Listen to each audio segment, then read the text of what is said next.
And now we must turn to the issue of gun violence in America today, because the latest mass shootings in Aurora, Colorado, and Newtown, Connecticut leave us all, liberal and conservative, Republican and Democrat, appalled and disgusted at the carnage.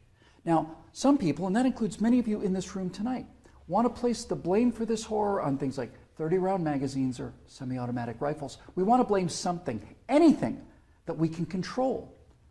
But what we really want to ban is violence and murder and insanity.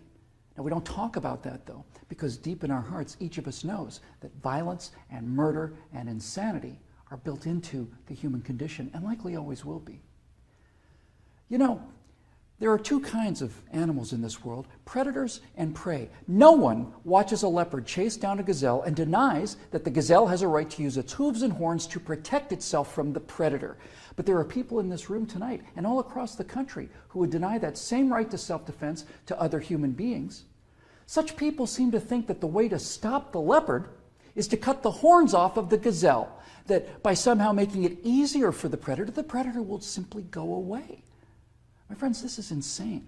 When you make it easier for the predator, you get more predators. So let's start with the so-called assault weapons, more properly known as semi-automatic rifles. In 2011, the total firearm murders came to 8,583, according to the FBI. Now, during that time, the total murders committed by rifles, all rifles, not just semi-automatic rifles, were 323. That's 3% of all murders. Hammers and clubs kill half again as many people as rifles. Hands and feet murder twice as many. And knives kill 5 times more Americans than all rifles combined. Preventable medical errors kill about 98,000 people per year. Medical malpractice kills more than 12 times as many people as are murdered in the U.S. each year. That's more than 300 times the number killed by all rifles, not just the so-called assault rifles. And yet, no one talks about limits on hammers or knives or doctors or hospitals. No one does that because the good we perceive from hammers and knives and doctors far outweigh their perceived harm. And yet, studies show that firearms prevent anywhere from 800,000 to over 2 million violent crimes every year. The lowest estimate means that 100 times more violent crimes were prevented with firearms than the total murders committed with firearms. That's 100 times as many. Now, in October of 2007, Amanda Collins was walking to her car after a night class at the University of Nevada at Reno. Amanda had a concealed carry permit for her 9mm Glock that she carried for self-defense. Unfortunately for Amanda, UNR is, like most college campuses, a gun-free zone. So, like the law-abiding citizen that she is, she did not have her gun with her in this gun-free zone when she was attacked by James Bila.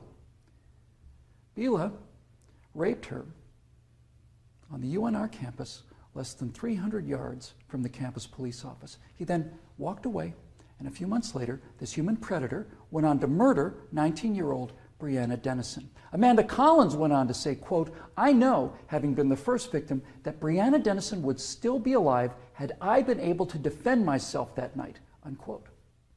Therefore, I am directing the virtual Attorney General to aggressively challenge any gun control laws that violate Amanda Collins' right not to be raped and Breonna Dennison's right not to be murdered. You're not forced to abandon your First Amendment right when you enter Chicago or New York, or your Fifth Amendment rights when you walk onto a college campus. As virtual president, I will veto on the spot, without hesitation, but with a great deal of pleasure, any and all attempts to destroy any of the Bill of Rights, of the Constitution of the United States of America. Because, when it's all said and done, the Second Amendment to the Constitution is not there to protect us against criminals, and the people calling for gun control know this. That's why they want gun control instead of crime control. That's why they want laws that, at the stroke of a pen, turn law-abiding citizens into criminals. The Second Amendment is there to protect the American people from tyranny. The Second Amendment is there to protect the American people from politicians. The Second Amendment is there to protect the American people from us. Now, Some politicians claim America deserves a vote on this issue. Okay, let's have a vote. Those of you advocating infringement on the right of the people to keep and bear arms need to go to the American people with the 28th Amendment, which would simply read, the Second Amendment to the Constitution is hereby repealed. That would, for the first time, give you the legal authority to do what you have been doing and what you are trying to do now in direct violation of your oath of office to defend the entire Constitution of the United States, not just the parts you happen to approve of. So go ahead, go to the American people and tell them that ultimate power is no longer to be vested in the people who can't be trusted with that power according to you. Tell them only the government can have that power now. You go out there and try to convince the people of the 38 states that you're going to need to get that amendment passed to agree with your opinion of them versus their opinion of you. I dare you. 12 million unarmed men, women, and children were unable to resist being murdered by their own National Socialist government in Germany. Perhaps 50 million unarmed men, women, and children were murdered by their own Union of Soviet Socialist Republics.